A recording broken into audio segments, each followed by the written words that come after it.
Your Excellency, Mia Motley, Prime Minister of Barbados and Chair of the World Bank IMF Joint Development Committee, Excellency and my good friend Vera Songwe, United Nations Under-Secretary General and Executive Secretary of the Economic Commission for Africa, Honorable Ministers, ladies and gentlemen. Let me first welcome you to the 53rd session of the Conference of African Ministers of Finance and Development, organized by the UN Economic Commission for Africa. This timely topic points to the need for African economies to respond effectively to the accelerating pace of digital transformation and generational challenge of climate change. Among rapid global technological and environmental shifts and the new normal introduced by the COVID-19 pandemic, African leaders at every level are tasked with developing innovative responses. Innovations need to respond to the livelihood needs and prosperity aspiration of a growing youth population, particularly 1 year later into the COVID-19 pandemic. However, a year later, here we stand. Africa has demonstrated it's not only capable of facing this crisis, but it is also ready to help formulate and implement solutions.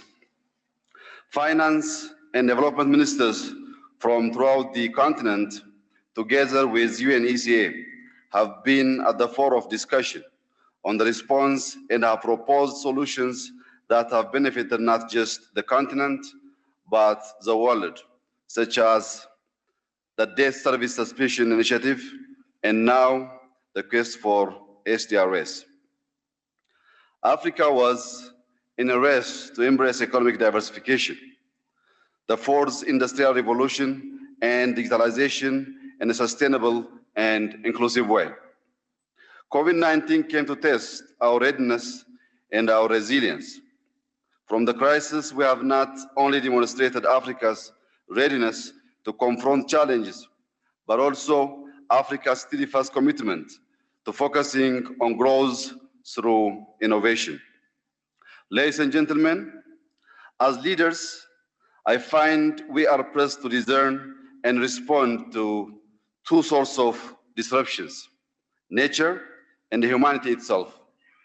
Nature's signals are becoming louder and more frequent, and an ever more alert and interconnected world population is becoming more demanding and less patient. Each country and its circumstances may be different, but in this disruption-prone world, each one of us must get at least 3 crucial agenda items right. First, the digital transformation. Second, the climate-smart economy, and an institutional framework for implementation and accountability.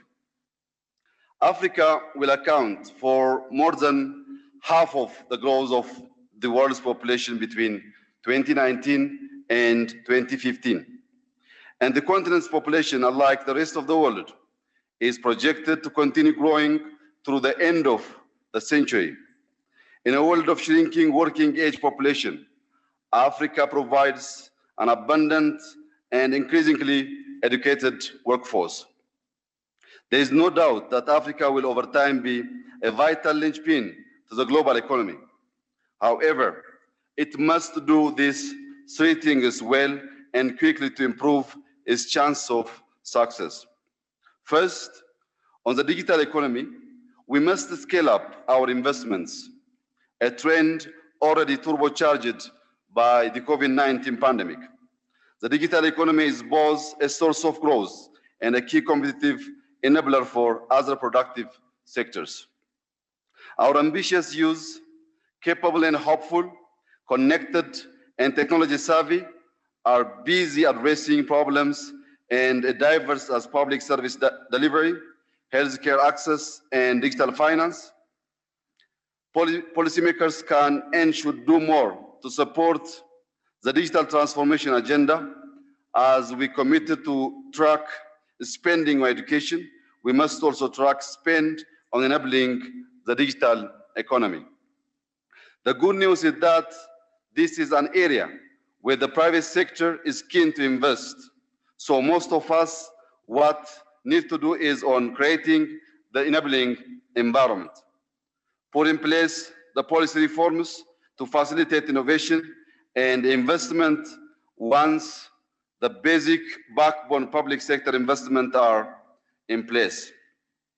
In Ethiopia, for example, my administration approved a national digital strategy last year to guide the digital transformation agenda.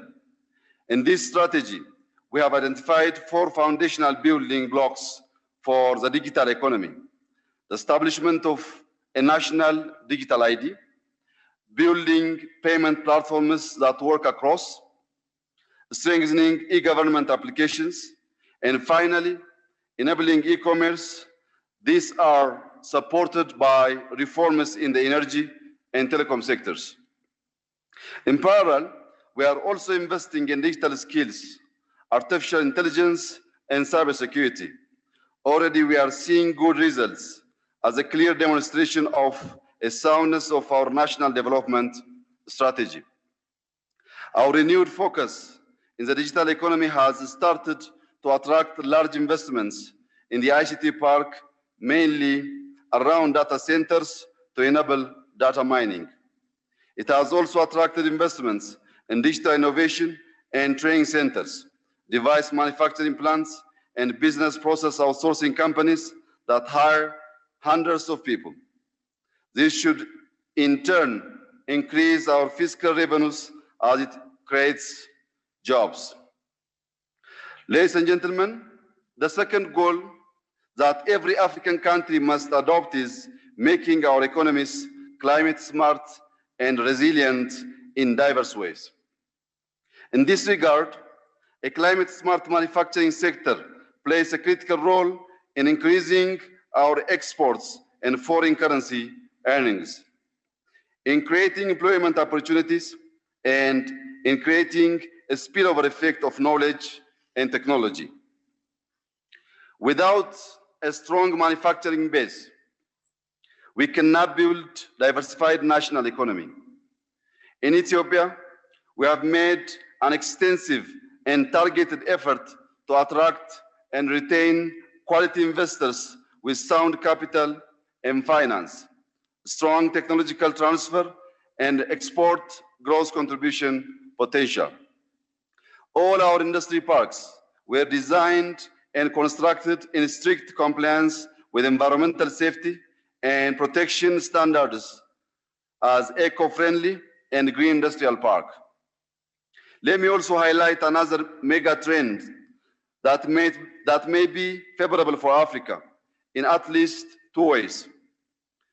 The renewable energy sector. Firstly, for most of the developed world, adapting to green energy has been costly, politically and financially. Africa's energy supply and distribution base is far from depletion.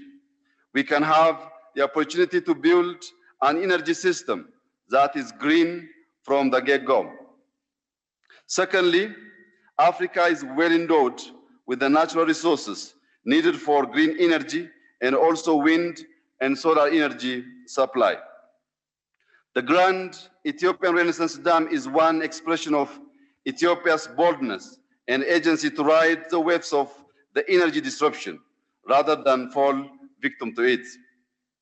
Through the GERD, we plan to light up every Ethiopian home and fuel every Ethiopian factory.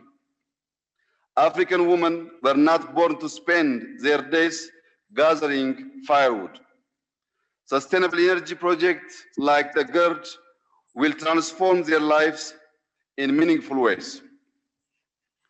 As another example, Ethiopia has also taken bold leadership on climate action by launching its ambitious climate resilient green economy strategy that aspires to build a carbon neutral and resilient economy by 2030. Over the last 2 years, This strategy has been fully mainstreamed into the recently launched 10-year National Prospective Development Plan. We have also recently intensified our commitment in the fight against climate change by launching our Green Legacy Initiative in 2019, aimed at planting 20 billion seedlings within 4 years. In the last 2 years, we planted 9 billion seedlings nationwide. In this coming rainy season, we will plant another 6 billion with the intention to share another 1 billion seedlings with neighboring countries. We envision a green continent literally as we cover our land with trees and otherwise as we invest in renewables. Excellencies, ladies and gentlemen, finally, as we embrace disruption and volatility as the new normal, we must build resilient institutions capable of implementing reforms to help us withstand the challenge of the future. However, unlike investments in the digital economy and in a climate-resilient infrastructure, institution building is a painstaking, long, and less tangible process. It requires reforms, consensus building, monitoring, and course correction. It is the best anchor we can build as we prepare collectively for the next crisis. We need continental institutions, regional institutions, and national institutions to all stand together. The African Union, the UN ECA, the African CDC, the African finance ministers are all part of this institutional fabric and have demonstrated the power of collective ambition and action. We must build on that to prepare for tomorrow's challenge and also tomorrow's promise of a bright Africa. With this insight, I would like to officially declare the conference open. I wish you all fruitful deliberation and thank you for your attention.